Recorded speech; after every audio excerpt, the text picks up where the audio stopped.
This week, a handful of people sit in a room in Washington and decide what happens to your mortgage, your savings, your car loan. The whole market is holding its breath waiting on them. But before you do, let me remind you that those people, who they actually answer to. It's Fed week, 2 days of meeting, one decision, and everybody is acting like it's the most powerful force on earth. And listen, it matters. I'm not going to pretend it doesn't, but today I want to give you 3 truths that will put the Fed back in its proper place. Because when you understand who's really in charge, Fed week stops stealing your peace. So stay to the end. The third one will really change how you pray about your money. Point number 1, the Fed has real power, but it's borrowed power. Yes, they can move the rates, they can move the markets, but only for one day. But there's a verse that reframes every single headline you'll read this week, and it's found in Proverbs 21:1. In the Lord's hand, the king's heart is a stream of water that he channels towards all who please him. If God directs his heart of a king, the most powerful person in the ancient world, then a central banker is not outside his reach either. Now, yes, the Fed, they do set the rate, but God is the one who sets the Fed. Many people, they want to predict, but many of those predictions have been wrong last year.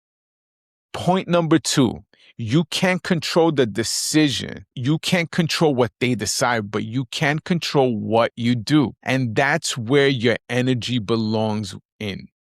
Proverbs 16:9 says, in the heart, humans plan their course, but the Lord establishes their steps. You don't get a vote on Wednesday's announcement. You get a vote on your budget, your giving, your diligence, your debt, your stewardship. Stop refreshing the news for something that you can't move. Start stewarding the things right in front of you that you can decide on.